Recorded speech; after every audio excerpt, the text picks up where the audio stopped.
First question है, what do you understand by child psychology. Child psychology होती है हमारे पास चाइल्ड की मेंटल और फिजिकल स्ट्रक्चर को अंडरस्टैंड करना, समझना, वो कहलाती है चाइल्ड साइकोलॉजी। अब जिस बच्चे की मेंटल और फिजिकल हेल्थ ओके है तो वो बच्चा मेंटली साइकोलॉजी के तरीके से, हम कहते हैं ना भी साइकोलॉजी इसकी ठीक है कि नहीं, हम बोलते हैं कि बच्चे की चाइल्ड साइकोलॉजी ओके है। लेकिन जिस बच्चे की मेंटल और फिजिकल हेल्थ किसी में भी 0.1% भी हमें डिफेक्ट नज़र आता है ना, उस बच्चे की चाइल्ड साइकोलॉजी ठीक नहीं होती, तो हम उसे साइकेट्रिस्ट के पास लेके जाते हैं। ठीक है। अब जैसे वुडवर्थ, जोन्स, ड्रेवर ने अपने अपने ना पॉइंट दिए चाइल्ड साइकोलॉजी के अकॉर्डिंग भी, उनके तरीके से क्या है। जैसे अपने वातावरण के संबंध में व्यक्ति की क्रियाओं से संबंधित विज्ञान को मनोविज्ञान ही साइकोलॉजी को बोला गया है। जेम्स ड्रेवर ने भी अपनी ये दे रखी है धारणा, तो ये आप रीड आउट कर लेना किसने क्या क्या बोल रखा है।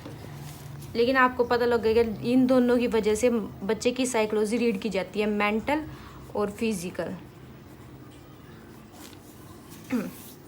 ये चाइल्ड साइकोलॉजी की हिस्ट्री है, क्या डिफरेंस है चाइल्ड साइकोलॉजी का। अब बता रखा है चाइल्ड साइकोलॉजी कहाँ से आई है। अब चाइल्ड साइकोलॉजी को ना रीड करना बहुत इजी है। किसी बच्चे की मेंटल स्ट्रेंथ देख लो कैसी है, उसकी मेडिकल रिपोर्ट्स के द्वारा। फिजिकल देखना हो तो बच्चे का एक्टिवनेस देख लो बच्चे की कितनी है। अगर ये दोनों बच्चा नॉर्मली बिहेव कर रहा है तो बच्चा जो है चाइल्ड साइकोलॉजी उसकी बिल्कुल ठीक है। अब मेंटल के लिए हमने ये तो है नहीं उसके सारे के सारे ओल्ड टेस्ट करवाए जाएं, दिस इज़ नॉट पॉसिबल, क्योंकि बच्चे में कुछ ना कुछ कमी आ जाती है। लेकिन एक बच्चा मेंटली तरीके से कैसे सोच रहा है, कैसे रिएक्ट कर रहा है चीज़ों पे, उससे भी हम अंदाज़ा लगा सकते हैं बच्चे की मेडिकल स्ट्रेंथ ठीक है। और प्ले में कुछ बच्चे ना पैदाइशी ही थोड़े अपंग होते हैं, जैसे कुछों का हाथ नहीं चलता, हैंड, किसी का माइंड थोड़ा सेट नहीं रहता, कुछ बच्चे का लेग में प्रॉब्लम होती है, तो वो बच्चे ठीक से प्ले नहीं कर पाते। जो बच्चे ठीक से प्ले नहीं कर पाएंगे वो फिजिकल तरीके से ठीक नहीं होंगे। मतलब प्ले का डायरेक्टली प्रोपोर्शनल है फिजिकल से। अब डायरेक्टली प्रोपोर्शनल का ये जो साइन है इसका मतलब ये है कि अगर ये ठीक है तो ये भी ठीक है फिजिकल। अगर मैं लिख दूँ प्ले का इनवर्सली प्रोपोर्शनल है, इनवर्सली में डिवाइड में आएगा, अगर ये इंक्रीज होगा तो ये डिक्रीज होगा। जैसे मेंटल हेल्थ नहीं, प्ले का लगा लो आप स्टडी से। अगर बच्चा प्ले में बहुत ज़्यादा आगे जा रहा है तो उसकी स्टडी मटेरियल नीचे रहेगा, स्टडी में कम रहेगा। अब ये इन्वर्सली प्रोपोर्शनल है। जैसे प्ले और फिजिकल, अगर प्ले में अच्छा है तो फिजिकल स्ट्रेंथ भी अच्छी है, लेकिन अगर वो प्ले में बहुत ही ज़्यादा अच्छा है तो वो स्टडी में ऑटोमेटिकली नीचे जाएगा ही जाएगा। तो इसका बैकग्राउंड यहाँ से है कि फिजिकल कहाँ से, बच्चे की साइकोलॉजी किस पे डिपेंड करती है, मेंटल और फिजिकल हेल्थ से। अगर कोई बच्चा ढंग से खेल रहा है और ढंग से रिएक्ट कर रहा है चीज़ों पे तो उसका मतलब उसकी चाइल्ड साइकोलॉजी ठीक है। यहाँ पे भी इन्होंने बोल रखा है मनोविज्ञान और व्यवहार विशेषताओं में क्या परिवर्तन होता है। जैसे डिफरेंट एजेस के बच्चों में सोचने और समझने की पावर है वो अलग हो। 0 से 5 साल तक के बच्चे थोड़ा अलग तरीके से सोचते हैं, 5 से 10 साल तक के। अगर कोई बच्चा 0 से 5 साल है, अगर कोई क्वेश्चन पूछा जाए तो उसके पॉइंट ऑफ व्यू आज अलग देगा वो। और जब वो 5 से 10 साल की एज में होगा, अगर हमसे वही क्वेश्चन पूछा जाए उसका क्वेश्चन का आंसर फिर अलग होगा। 10 से 15 में अलग होगा, 25 से 30 में उसका अलग होगा। इसका मतलब ये नहीं है कि उसने हर बार अलग जवाब दिया तो इसका मतलब वो मेंटली फिजिकल ठीक नहीं है। इसका मतलब ये है कि उसकी थिंकिंग ऑफ पावर इंक्रीज हो रही है अकॉर्डिंग टू टाइम। तभी तो बोला फिजिकल का प्ले से डायरेक्टली प्रोपोर्शनल है, क्योंकि एज के साथ ये इंक्रीज होता रहता है प्ले भी और फिजिकल स्ट्रेंथ भी, मेंटली भी ऐसे भी मेंटल का भी डायरेक्टली प्रोपोर्शन होता है एज से। जैसे जैसे एज बढ़ेगी वैसे वैसे बच्चे की मेंटल स्ट्रेंथ भी इंक्रीज होती जाएगी। ठीक है, इसका बैकग्राउंड है सारा रीड आउट कर लेना।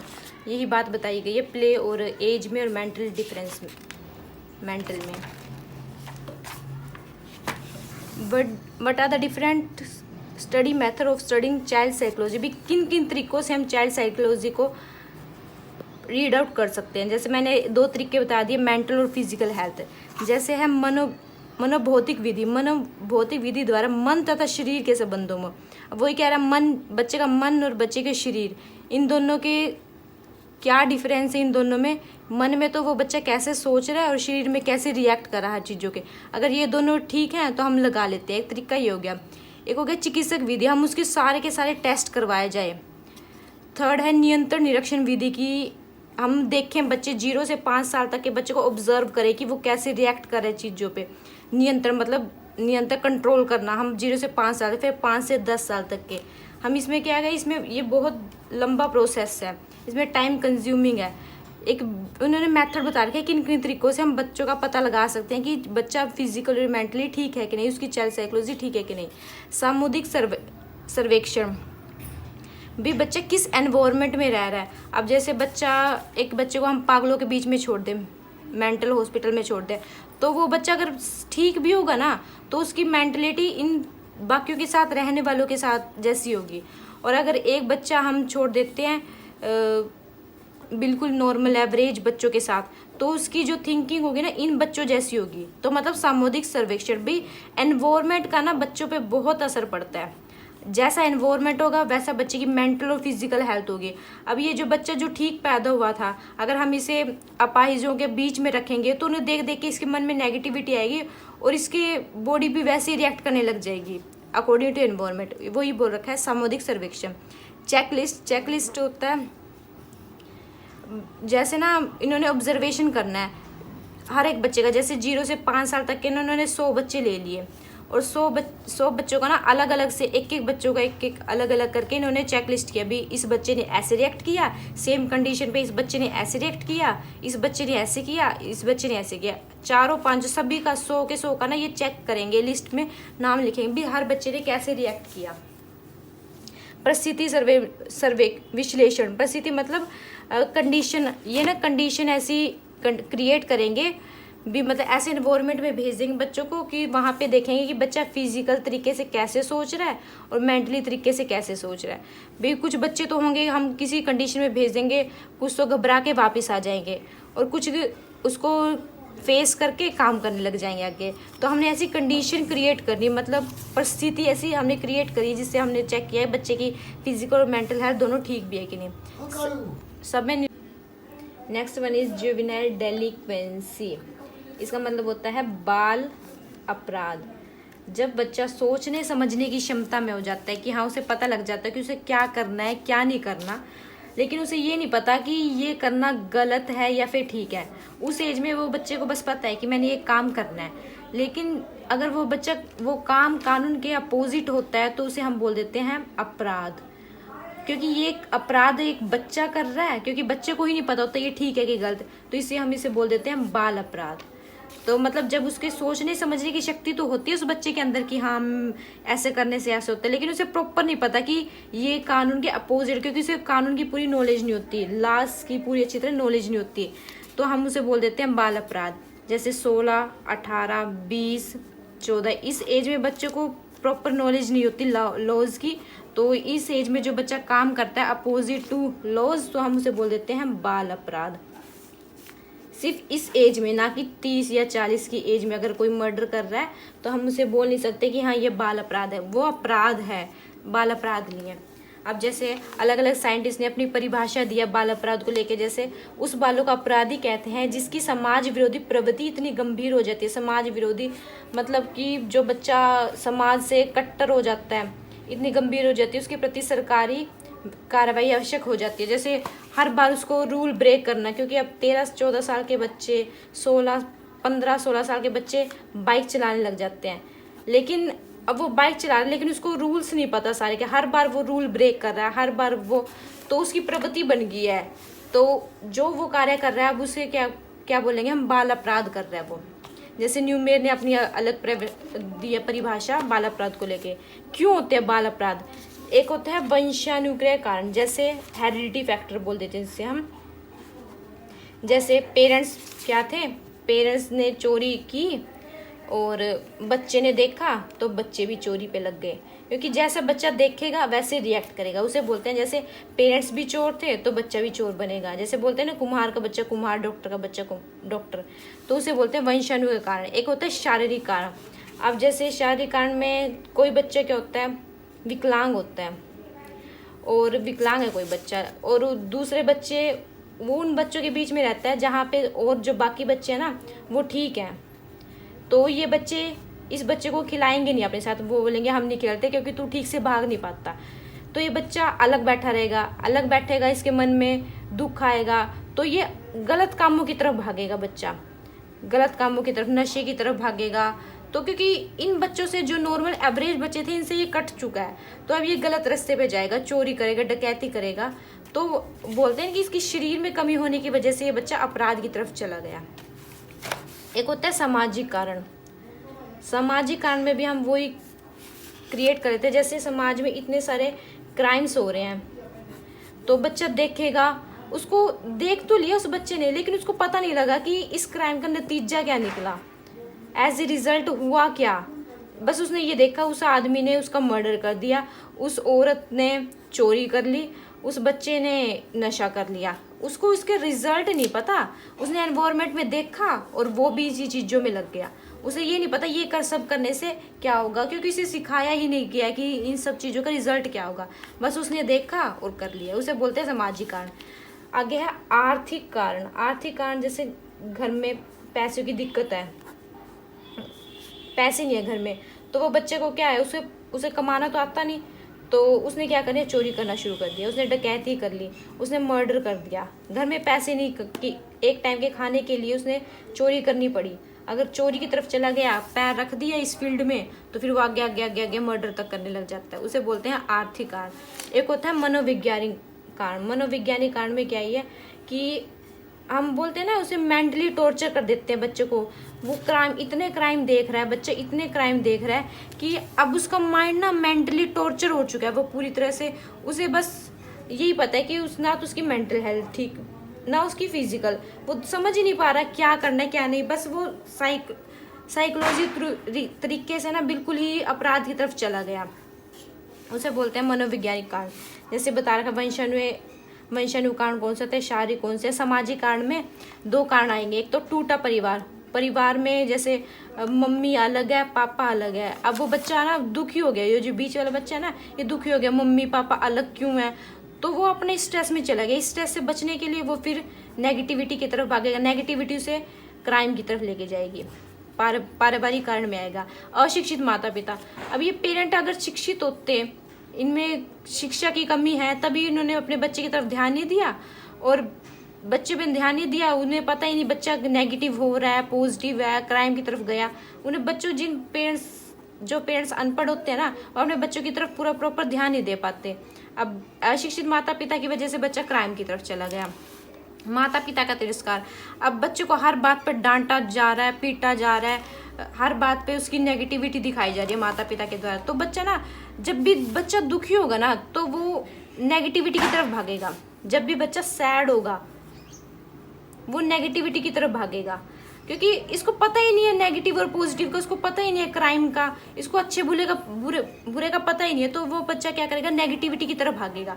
एक आम आदमी होता है जैसे 30 से 40 का 25 का बच्चा होता है, जो 20 का होता है, उसे पता होता है क्या ठीक है और क्या गलत है, तो वो नेगेटिविटी की तरफ इजिली जाता नहीं है। लेकिन एक बच्चे को पता नहीं होता कि क्या गलत है क्या नहीं, इसलिए वो जब भी दुखी हुआ, घर से लड़ाई हुई या फिर कुछ भी कारण हुआ, तो वो नेगेटिविटी की तरफ चला जाता है और वो क्या करने लग जाता है, क्राइम करने लग जाता है।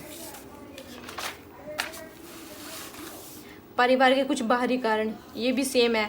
उचित मनोरंजन साधनों की कमी। अब जैसे कुछ बच्चों के पास वही क्या है, जैसे आर्थिक स्थिति में था ना, अब वो खाने कमाने के लिए उसके पास पैसे नहीं थे, तो वो चोरी कर रहा था। अब जैसे उचित मनोरंजन संबंधी साधनों के, अब उसके पास खेलने के लिए खिलौने नहीं है, कुछ भी नहीं है, गेम्स नहीं है, कुछ नहीं है, तो बच्चा क्या करेगा, नेगेटिविटी की तरफ भागेगा। सगे साथी उसकी, मतलब उसका जो कंपनी है वो कैसी है, साथ के बच्चे कैसे हैं, वही है, इन्वायरमेंट वाला फैक्टर आ गया। उसके आसपास का इन्वायरमेंट कैसा है, तो वैसे ही बच्चा रिएक्ट करेगा। बाल अपराधों को कैसे रोका जा सकता है, इन्हीं कारणों से जो कारण है उनको ख़त्म कर दिया जाए। जैसे आर्थिक कारण, बच्चों में आर्थिक कारण नहीं होना चाहिए, माता पिता पढ़े लिखे होने चाहिए, सैड हो तो बच्चा उसको बताना चाहिए क्या ठीक है क्या गलत है। समाज, उसको हमें ध्यान रखना चाहिए कि जो समाज में घटनाएं घट रही है उसके दोनों पहलू दिखाए जाए, अच्छे भी और बुरे भी। बच्चे के अगर मेंटली ठीक नहीं है, बच्चा फिजिकली ठीक नहीं है, तो हमें उसका चेकअप करवाना चाहिए, उसका ट्रीटमेंट करवाना चाहिए। ऐसे नहीं छोड़ना चाहिए। इन कारणों पर ध्यान देकर हम उस बच्चे को ठीक करवा सकते हैं, बाल अपराध को रोका जा सकता है। ये वही पॉइंट है, रीड आउट कर लेना। सुधारो, सेम वही पॉइंट है। What is play?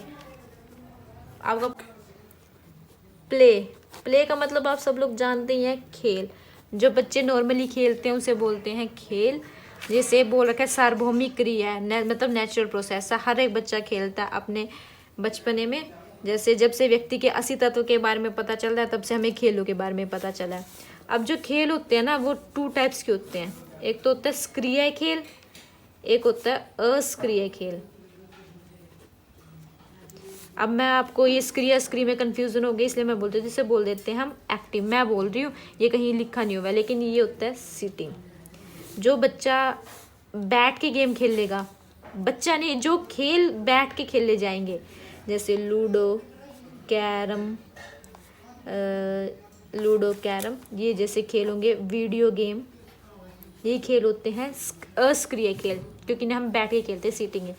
इसमें होता है जैसे बच्चा भागेगा, दौड़ेगा, जैसे खो खो हो गया, कबड्डी हो गया, ये जो खेल होते हैं वो उसे बोलते हैं सक्रिय खेल। दोनों में डिफरेंस पता चल गया। अब वो बोलेगा पबजी बताओ किसका एग्जाम्पल सक्रिय या अस्क्रिय का। अब देखो, पबजी गेम की बात की जाए तो पबजी गेम में क्या होता है कि जो उसके अंदर जो फाइटर्स होते हैं वो भागते हैं, दौड़ते हैं। फाइटर्स होते हैं, दौड़ते हैं, भागते हैं, शूट करते हैं। सक्रिय वो जो उस खेल के अंदर होते हैं ना, जो कैरेक्टर्स होते हैं वो होते हैं सक्रिय, उनके लिए ये गेम सक्रिय है। लेकिन हम बात कर रहे हैं बच्चों की, हमारे बच्चों की, जो बच्चे गेम खेलते हैं, वो बच्चे इसको पबजी को एक जगह पे बैठ के खेलेंगे। ठीक है, वो बैठ के खेलेंगे, इसका मतलब ये जो खेल होगा वो क्या होगा, असक्रिय खेल। ठीक है, समझ आया? पबजी जो आता है वो दोनों में आता है, लेकिन हम अपनी बात करें, हम पबजी के करैक्टर्स की बात नहीं कर रहे। पबजी के करैक्टर्स की बात की जाए तो ये खेल होता है सक्रिय खेल होता है, लेकिन जब हम नॉर्मल एवरेज ह्यूमन बीइंग्स की बात करते हैं तब ये खेल होता है अस्क्रिय खेल, सीटिंग खेल होता है। अब वो कह रहा है कि खेल, ये बता दिया ना हाउ मेनी टाइप्स ऑफ खेल क्या होता है और टाइप्स ऑफ खेल बता दिए। अब वो पूछ रहे प्ले एंड वर्क में डिफरेंस क्या है, खेल और कार्य में अंतर। अब जो प्ले होता है वो लक्ष्य विहीन होता है। लक्ष्य विहीन का मतलब जिसका कोई गोल नहीं होता।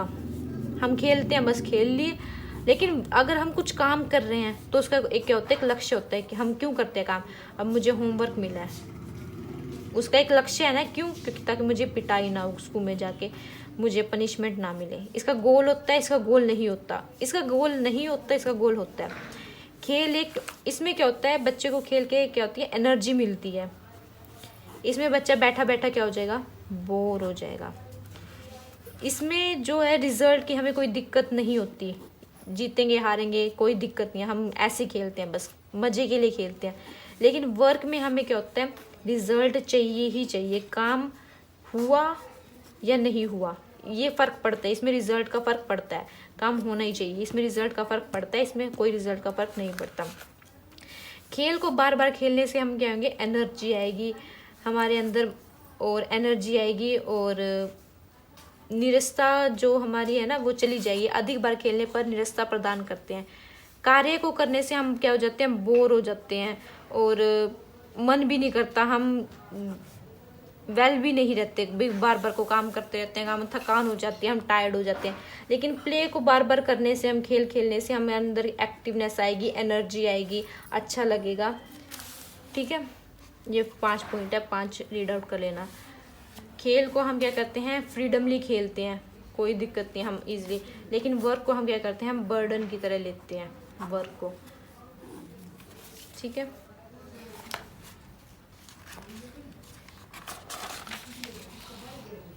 अब वो बता रहा है कल्पनात्मक खेल, संग्रहात्मक। कल्पनात्मक कौन से हैं, जैसे हम सोच के, जैसे हो गया शतरंज होती है, इसमें सोचने का होता है। संग्रहात्मक जो हम कबड्डी खेलते हैं, ये वो खेल बता रहे। शारीरिक खेल, स्वतंत्र खेल, ये खेलों के नाम है। अभी कौन सा खेल किस कैटेगरी के अंदर आता है। कार्टून देखना, टेलीविज़न देखना, ये क्या है, अस्क्रिय खेल है सारे के सारे। What do you understand by mental health. Mental health में मैंने बताया था ना, जिस बच्चे का माइंड जो होता है बैलेंस रहता है, उस बच्चे की मेंटल हेल्थ भी, जिस बच्चे का जो माइंड होता है वो बैलेंस रहता है, उसकी मेंटल हेल्थ भी कहती है ओके रहती है। अब जैसे हम देख रहे हैं कि हम बच्चे का जो मेंटल हेल्थ है वो ठीक भी है कि नहीं। अब हम देखेंगे वो बच्चा ना हर चीज़ पे नॉर्मल रिएक्ट करेगा, नॉर्मली एवरेज, जैसे एंग्री होना, हंग्री होना। हंग्री होने पे क्या होता है, बच्चा एंग्री होता है। अब हैप्पी होना, अच्छा ये सब जो नॉर्मल चीज़ें हैं ना, नॉर्मल रिएक्शन है, इन पे वो नॉर्मली ही रिएक्ट कर रहा है, ओवर रिएक्ट नहीं कर रहा किसी भी चीज़ पे, तो वो बच्चे क्या है, मेंटली बैलेंस है। जैसे संतुलित व्यवहार वाले व्यक्ति ही, संतुलित मतलब बैलेंस नेचर वाला व्यक्ति ही मानसिक रूप से स्वस्थ कहा जा सकता है। ये इसकी अलग अलग साइंटिस्ट ने अपनी अपनी वो दे रखी है, जैसे लाडे ने, प्रोफेसर भाटिया ने अपनी अपनी क्या दे रखी है, परिभाषा दे रखी है।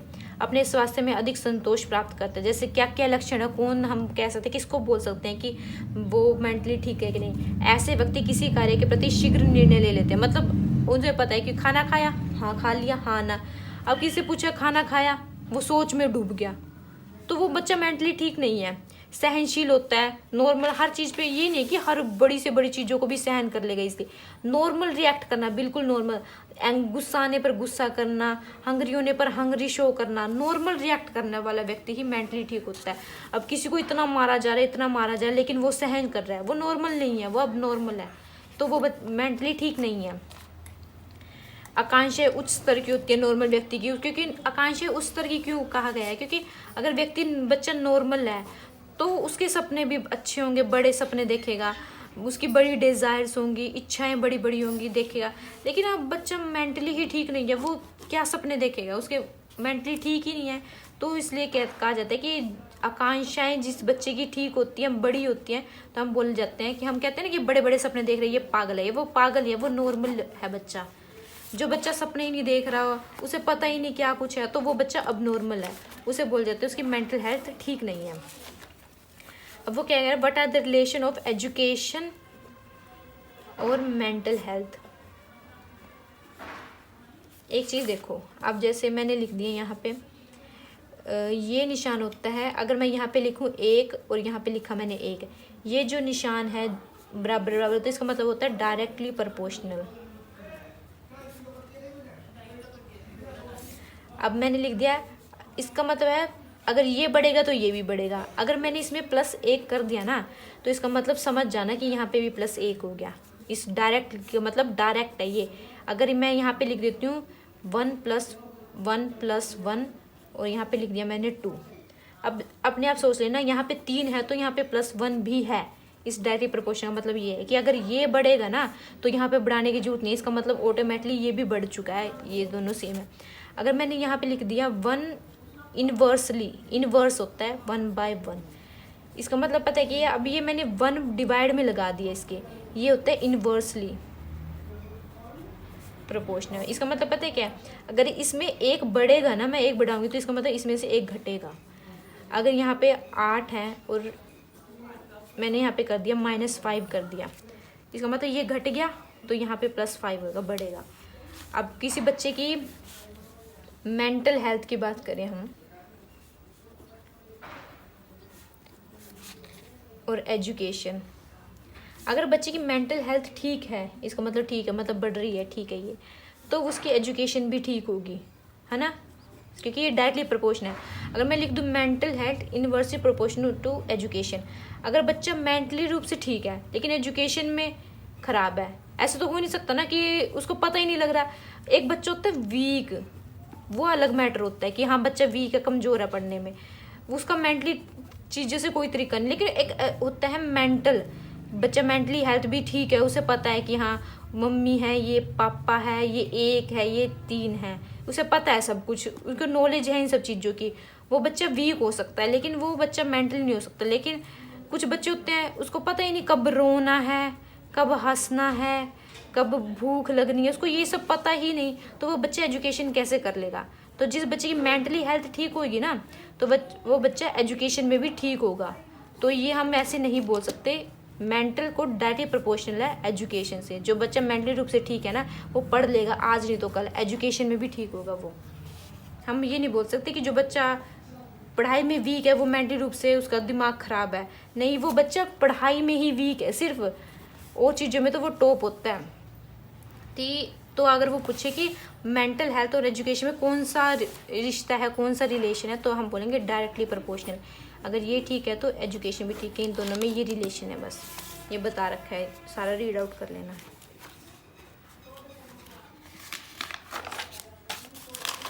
अब कैसे बच्चे का मेंटली किस किन चीज़ों का प्रभाव पड़ता है, उसका घर परिवार, माता पिता का व्यवहार, परिवार में तनाव जो मैं बता चुकी, घर में अनुशासन, अध्यापक का व्यवहार, मतलब इन चीज़ों का, वातावरण का, अभी व्यक्ति के अवसर न देना, मतलब उनको खुद काम न करने का अवसर न देना, प्रशिक्षण प्रणाली पे बच्चों को कैसे टीच किया जा रहा है, इन सब चीज़ों का बच्चे की मेंटल हेल्थ पे बहुत असर पड़ता है।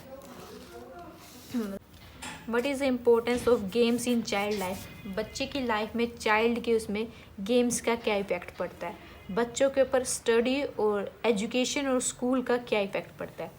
अब ये भी पॉजिटिव रिस्पॉन्स देते हैं बच्चे की लाइफ पर और ये भी पॉजिटिव देते हैं।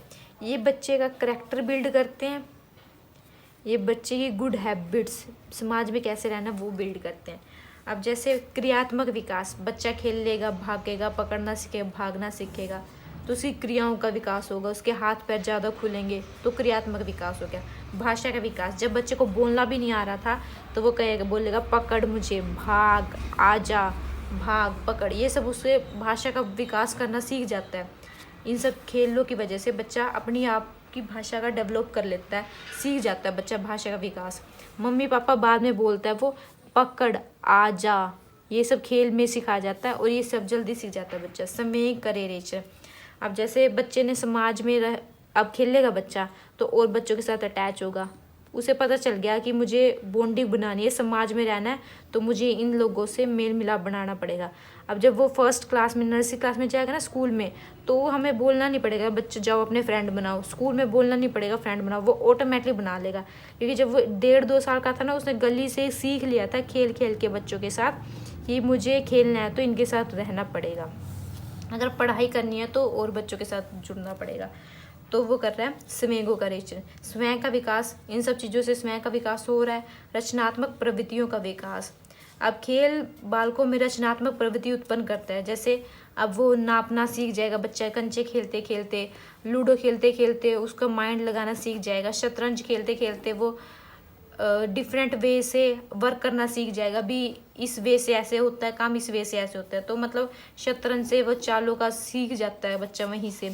नैतिक विकासों में खेल का योगदान, नैतिक विकास कैसे, अगर बच्चा खेल रहा है या तो वो जीतेगा या वो हारेगा, लेकिन हर बार ये नहीं होता कि वो जीत जाएगा, उसे हार का भी अनुभव हो जाता है, तो वो सोशल स्टडीज़ हो जाती है उसकी, कि उसे पता चल गया, नैतिक शिक्षा मिल गई कि हाँ जिंदगी में जीत और हार चलती रहती है, सिर्फ खेलों में नहीं। खेल से उसे इन सब हार का ना अच्छी तरह मजा आने लग जाता है कि हार कोई बुरी चीज़ नहीं है, सीखने को मिलता है कुछ, तो नैतिक शिक्षा मिल गई। संज्ञात्मक विकास में रचना, जैसे हार जीत ये सब इसी में आता है कि जीत गया वो, जैसे जय पराजय के अनुसार खेलों के माध्यम से बालकों के संज्ञात्मक विकास में सहायता मिलती है। खेलों के द्वारा बालक अपनी क्षमताओं, अर्जित कौशल के स्तर पर, जैसे कुछ बच्चे थोड़े वीक होते हैं तो वो इन सब चीज़ों में खेलते, वो खेलेंगे शतरंज वगैरह, लूडो वगैरह। जो ज़्यादा हैवी बच्चे हैं, अच्छी तरह भाग सकते हैं, खेल सकते हैं, वो खेलते हैं लूडो, कबड्डी वगैरह।